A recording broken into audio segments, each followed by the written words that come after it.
Olá, queridos, graça e paz. Hoje, 18º dia de uma vida de fé e propósito. Queria te fazer uma pergunta e gostaria que você fosse bem sincero com você mesmo. O que difere um crente do outro? Será suas roupas? Será sua conduta? Será sua forma de pensar e de agir? Será sua fé? Será os dons que Deus tem dado a ele a cada dia? Nessa reflexão de hoje, veremos que Paulo muda de foco de corpo para cada um. Isso porque Deus se baseia na fundação da unidade. Então distribui uma variedade de dons e chamamos de os membros do corpo. Sabe, no verso 7 do capítulo 4, Paulo diz assim: a cada um de nós foi concedida a graça conforme a medida repartida por Cristo. Quando Paulo fala sobre Deus nos dar diversos dons, ele usa a palavra repartida, ou seja, a graça de Deus tem sido repartida a cada membro do corpo de Cristo Jesus. Isso significa dizer que cada um recebe o dom da graça para servir a Deus. Ele não está dizendo que algumas pessoas recebem mais graça ou menos dons uns do que os outros. Isso significa que todos recebem a mesma medida de graça de Deus para servir como dom, que é um presente de Deus. Sabe, a variedade de dons para servir a Deus talvez seja o primeiro foco para nos falarmos hoje.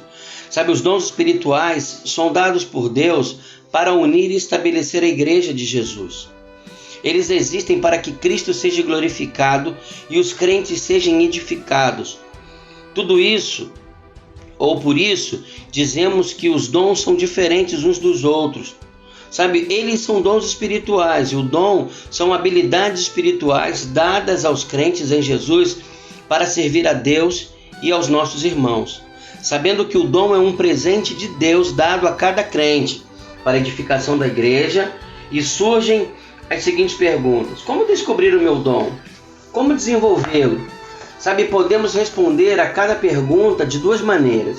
Primeiro, começando conhecendo o doador, aquele que doa, aquele quem dá.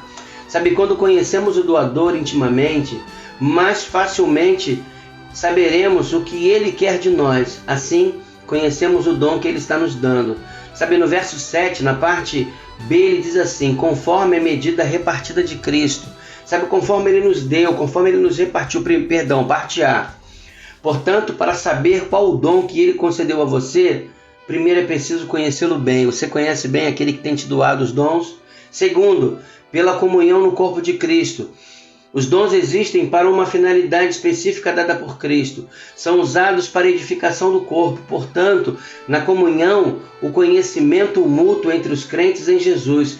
Percebemos que os dons são dados por Deus. A igreja testificará e confirmará os dons que Deus deu a você. Primeiro, na primeira parte do verso 7 diz assim: e a cada um de nós foi concedida a graça. Sabe, Deus nos concede a graça para que possamos entender isso. Sabe, depois desta explicação inicial, Paulo começa uma longa conversa sobre os dons e como eles são usados para a glória de Deus. Paulo escreve assim, dos versos 8 ao 10.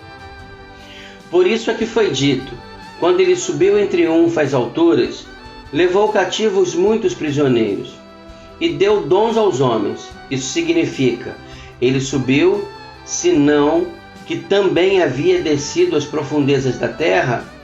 Aquele que desceu é o mesmo que subiu acima de todos os céus, a fim de encher todas as coisas. Sabe qual é a relação entre dons espirituais e que Jesus subiu aos céus, como também desceu à profundeza da terra? Levou muitos prisioneiros. Paulo está enfatizando que Jesus é o único que tem poder de conceder dons espirituais. Sabe, era costume entre os efésios acreditar na deusa grega Artemis. Havia descido dos céus para tocar o lugar onde construíra um templo por ela na cidade de Efésios.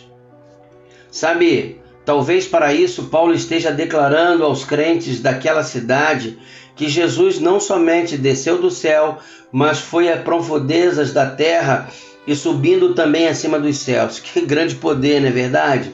Só Jesus tem esse poder de descer à terra, de habitar entre nós, de fazer cativo quem Ele quiser e de libertar todos aqueles que estão cativos pelo domínio das trevas. Na verdade, Ele é o único e verdadeiro que desceu e subiu.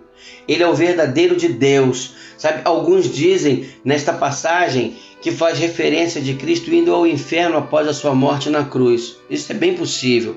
Mas Paulo poderia estar apenas reforçando o seu poder que está acima dos céus, como nas mais profundas ou nas mais profundezas da terra.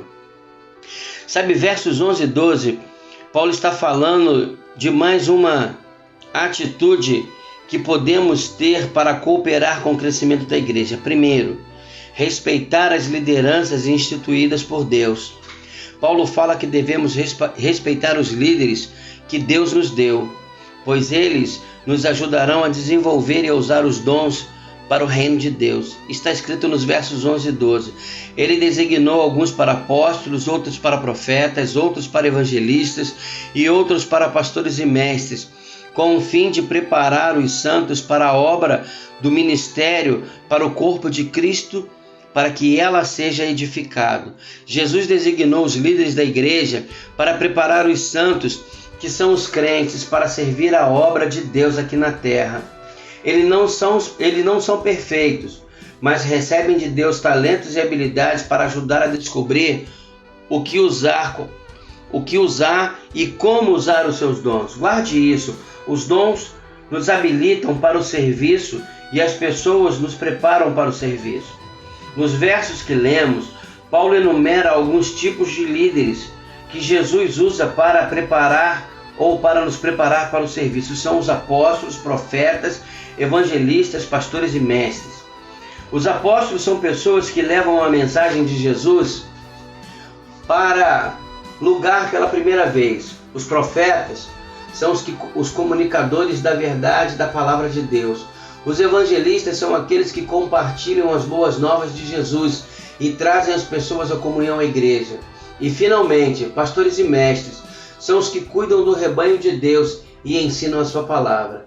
Sabe, segundo comentaristas bíblicos, pastores e mestres constituem um só ofício, na verdade uma dupla função. Deus chama alguns para serem pastores e mestres.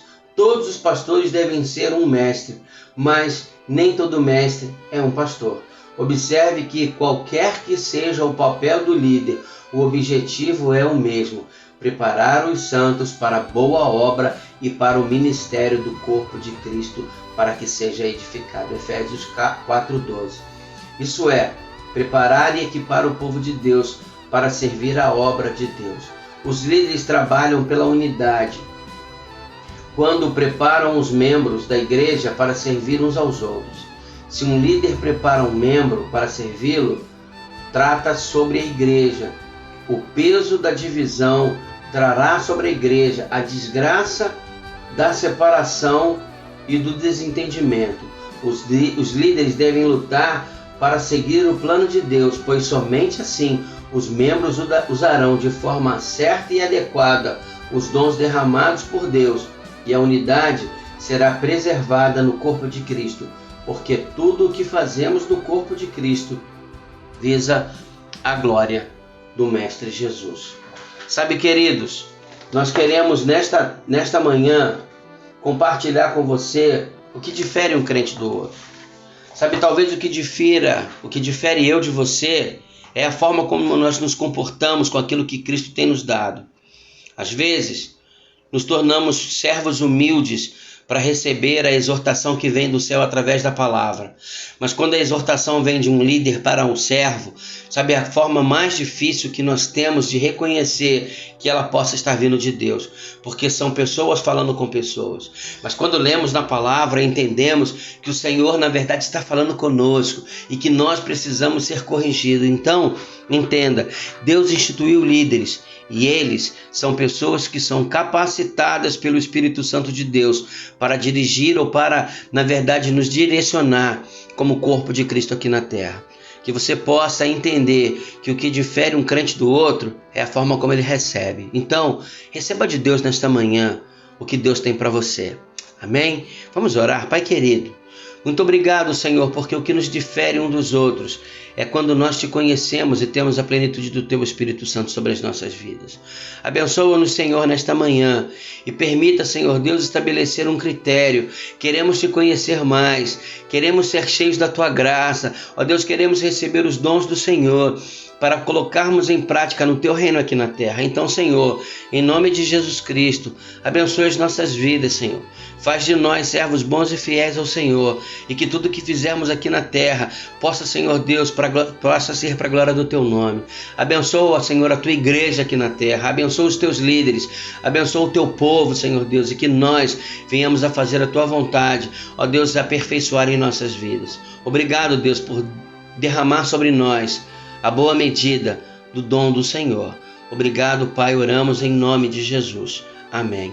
Queridos, Deus te abençoe mais uma vez e que você tenha neste dia a graça de Deus derramada abundantemente sobre a sua vida, repartida na medida certa e exata, e que você possa fazer o uso desses dons para a glória de Deus e para o crescimento da igreja aqui na terra. Deus te abençoe.